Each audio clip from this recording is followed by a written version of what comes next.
bring it out, we're going to butcher it, inspect the meat, inspect the lamb. You're going to take down 3 sections first of all. It's a lovely red colour, so we're just going to come down on one side of the spine. I think going through that process now reiterates how important it is to use everything and respect the animals. Right, as you are aware, we reared our own sheep last year, and it was a great exercise for myself, being a chef, to compare meats, reared myself, and meat that we're buying from suppliers. So they were sent to the abattoir a couple of weeks ago, so they've been just under a year old. They've been hanging in the butcher's fridge, aging for a week, and they've been in our fridge another week. So we're going to bring it out, we're going to butcher it, we're going to take it down, show you different parts of the lamb, inspect the meat, inspect the lamb. Let's get this on as well. We're in Euston, we have liftoff. Okay, so with the lamb, there's 3 real cuts, but we'll grab her out and see. We'll use the smallest one. There's 3 ewes we reared. Let's see if we can get her out. Not particularly graceful. Okay. So there she is in all her glory. This lamb is a Sussex Cross Blue de Mont. The butcher was like, what breed is that? Because the fat content is really good. Nice big rump. You're going to take it down to 3 sections first of all. We're going to come in behind the shoulder blade, and with a pig you kind of use the elbow as a line to come up over the top. So legs will come off. You've got the hip bone in there that obviously joins the 2 legs together, which we can roast the legs. Sunday roast, I think, at the pub will be a lovely cut to utilise these. And the centre cut here, the boat, obviously like this dish, and we serve on our tasting menu, the loin. Yeah, I'm really happy with how they turned out. Let's get to it. So you can move the arm, you can see where the shoulder blade is here. So you just want to come down behind that. You don't want to go too far into the barrel because then you're going to waste the loin. But you don't want to come too far into the shoulder because you're going to have to cut it off anyway, then you're going to waste it. So I'm just going to come down here. And then once you're through the ribs and the back, you can use a knife to come through, but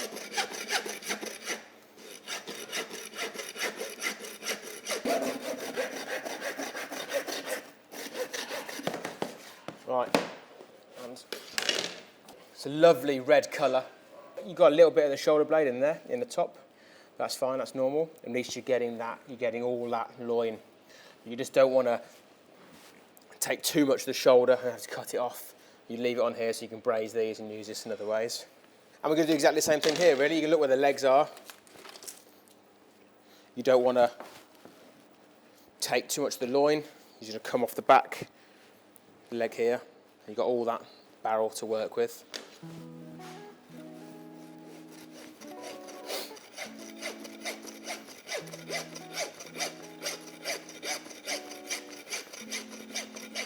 You don't want to, also lovely rump of lamb there off the end.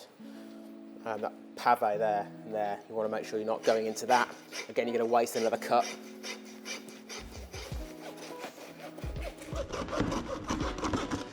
We are through. So you've got the barrel there, which has got the primo loin running through the top. And then you've got the pencil fillets on the inside as well, which we'll go through those in a second when we cut it down. And then the legs, 2 legs that can be roasted. If you go to the butcher, sometimes you get a leg of lamb to roast. You might just have this part going down to this piece, this lobe of meat there, because they would have already taken the rump off because they'll sell that separately. So you leave it on, roast it, you've got more meat on the leg, or you can take that off, have the rump separately, and then you've also got the leg as well. So it's a good one to remember. We're not going to break this down anymore at the moment because there's no need, but both shoulders would come off separately, be braised or whatever. The shoulder shanks also is something nice you could use. We used to use those in a restaurant before. You take the shoulder there and take the bone off here, and you could braise those down as well. Have a nice lunch menu, lunch dish, small portion, or just enough really. Same with the shoulder shanks as you could do with the lamb shanks. Cut this down here, take that off there. You could still roast that piece, and you've got a lovely braise on the bottom.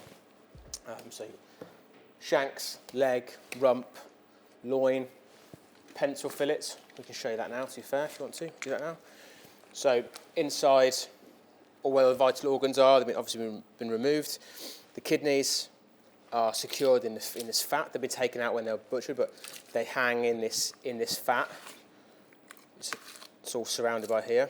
So kidneys, and then underneath here, on the inside of the carcass, you've got the pencil fillets, and on a cow, that's where your fillet of beef will hang. So we can take these out. So just come down the bone there, and then the same on that side there. And then you just stay nice and close to the bone. Hasn't got to be. It's quite safe cutting this out because the bone, the carcass is protecting your knife going into the loin. So it's quite easy to do this one. Anyone could do that one really. So it's a lovely little pencil fillet. Pencil fillet, mini fillet, all different terminology for it. So you can take the little chain off it. A lovely piece there. And all this trim as well, you can make a stock from it, render it down. We will be using, again in the restaurant, we make a mousse. So we're going to keep all this fat as well, that can render down. We use that for finishing sauces. Lovely pencil fillets. And you get all this fat out here. Clean carcass there, everything's out of that. And then we can take the loins off, the belly, the breast, all that can be used. So a week hanging in the butchers, a week of meat, and here we are. We'll take the loins off.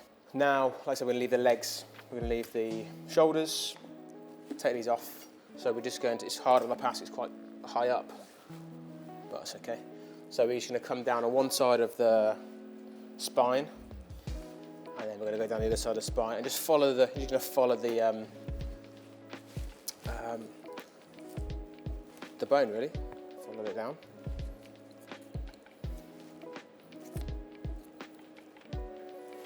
All the way down. And because the fat level on this is quite high, you've got to keep working at it, keep moving it apart. Never cut if you can't see anything, so you need to expose what you can see before you cut. If you cut blind, you end up going wrong. And then you've got to slowly prise the knife over the lumps and bumps. And I think it's really important with the guys in the kitchen that they have their chance to break this sort of thing down. And yeah, it's very expensive because we rear these, but even if we didn't rear them, getting the guys to work with premium ingredients and make mistakes as well. That's the biggest thing for me. People will make mistakes, but if you don't make mistakes, you don't learn, same as a kitchen. So anyone in my kitchen is able to break down fish, meat, whole cuts. I don't have a problem with it because I was given the opportunity when I was younger to work with all sorts of ingredients, fish, meat, and I was entrusted to learn with that as well. So you're just going to have to now follow. So you've taken it off here. You can scrape all that down, and anything left on it, we scrape down for our mousse we make. Lovely loin, and then it's attached to the belly and the breast on the front. But you're just going to follow this rib cage down, and you've got to. I keep these bits out here, so when you get down there, you're not going to cut into that. So you've got a lovely piece. If that's tucked under, by the time you get down, you're going to score it. So keep these sides of the belly out, and you've just got to slowly work it around. There's the short ribs here on the saddle.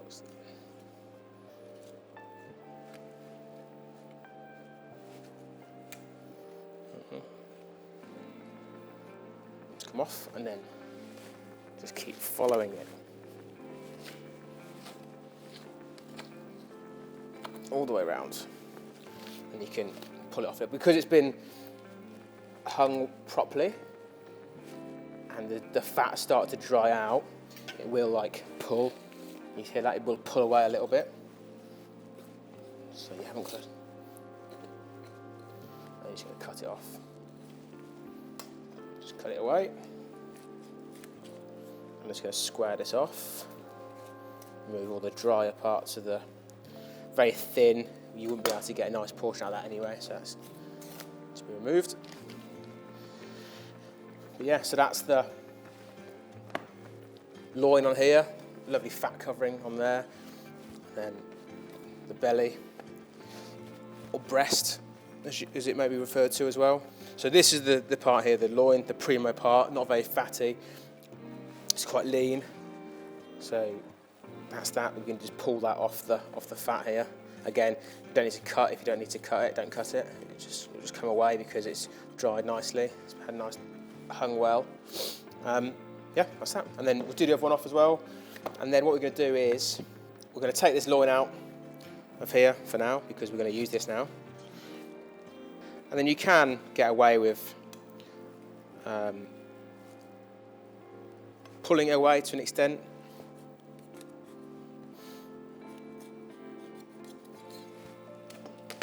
So there you go, and that's the loin. So I'll move this out of the way. So I'll do the same on the other side. Same on the other side, then this carcass, the ribs, all the connective cartilage in the vertebra here is great for stocks and sauces, so we'll use that for our sauce. But yes, belly, loin, legs, the rump, shoulders, the neck, can all be utilised in different ways. The videos that we've done from when I went to the abattoir to see these girls being slaughtered, it went from being, oh my God, that's a helpless little animal, that's a shame, to, oh look, there's my meat hanging. I think going through that process now reiterates how important it is to use everything and respect the animals that we do use. That's the cuts of the lamb. Primo piece of the lamb is the loin, and I'm going to be doing another video of one of our dishes that we have on at the boat at the moment using that cut, so stay tuned or check that one out.